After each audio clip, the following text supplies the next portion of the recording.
चरजषः केतुराचन्द्रतारम् अरिष्टानि प्रणश्यन्तु दुरितानि भयानि च शांतिरस्तु शुभम में। ये जो तस्वीरें आप देख रहे हैं इस वक्त, ये जो पूजा और आह्वान चल रहा है, तमिलनाडु के विभिन्न मठों के अधीनम यहाँ पर मौजूद हैं और उनकी उपस्थिति में ये पूजा और ये हवन यहाँ पर, क्या इसे प्राण प्रतिष्ठा कहते हैं पंडित जी? नहीं, देखिए, इसको वास्तु शांति कहते हैं, क्योंकि प्राण प्रतिष्ठा हमेशा मंदिर में स्थित मूर्तियों की जाती है और गृह प्रवेश के समय वास्तु शांति और भवन प्रवेश का नाम दिया जाता है। पंडित जी, अभी जो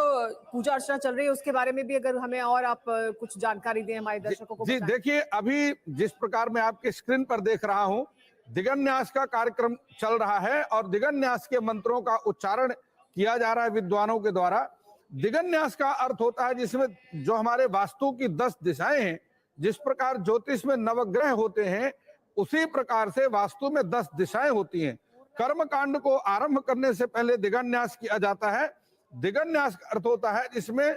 सभी प्रकार की बाधाओं से मुक्ति के लिए 10 दिशाओं को बांध दिया जाता है, जिस कारण से पूजा में, अनुष्ठान में किसी प्रकार का कोई विघ्न उपस्थित ना हो, और इस कारण से दिगन्यास किया गया है, आचमन करके पवित्रीकरण किया गया है और अब अग्नि स्थापना की जा रही है। अग्नि स्थापना में आप जानते हैं कि आत्मकृतस्य नसोर्वै जन्मसि, यदि मेरे द्वारा इस जन्म में या किसी पूर्व जन्म में किसी प्रकार का कोई अपराध है वो नष्ट हो जाए। उसके बाद देवकृतस्य नसोर्वै जन्मसि स्वाहा, आहुतियां दी जा रही हैं और आहुतियों में आपको बताऊं कि आर्य समाज के विविध मंत्रों का और इसमें समावेश किया गया है। और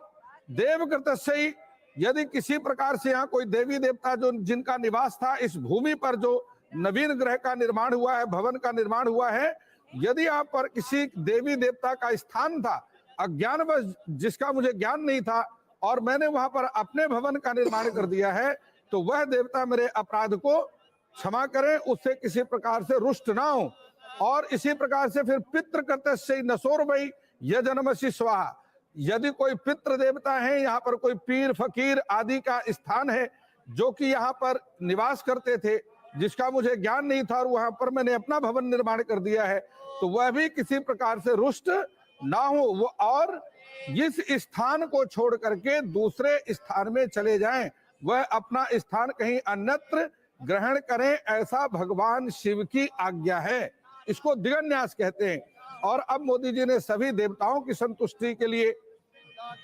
इष्ट देवता हैं, कुल देवता हैं, ग्राम देवता हैं, फिर वहां के जो प्रमुख देवता उस भूमि के स्थान देवता हैं, तो उन सभी की संतुष्टि के लिए, उन सभी का आशीर्वाद प्राप्त करने के लिए मोदी जी ने और सुंदर आहुतियां, अब पूर्णाहुति जहां मैं देख रहा हूं कि वह अपने हाथ में और स्वयं साकल्य को लेकर के, सामग्री को लेकर के और मंत्रोच्चारण, पूर्णाहुति के मंत्रोच्चारण किए जा रहे हैं।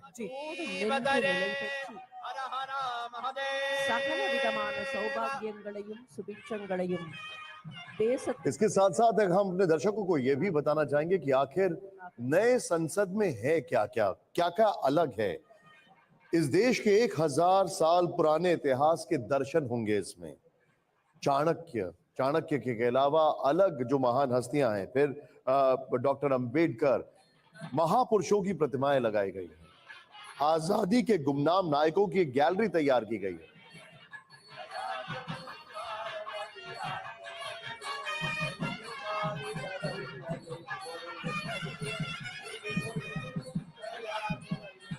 पंडित जी, ये क्या भेंट किया जा रहा है अभी? जी देखिए, भस्म धारण है और भस्म धारण के बाद जो है आशीर्वचन होते हैं जो विद्वानों के द्वारा, जो हमने पूजा किया, विद्वानों ने पूजन किया और विद्वान लोग पूजन करने के बाद यजमान को उस पूजा का फल अर्पण करते हैं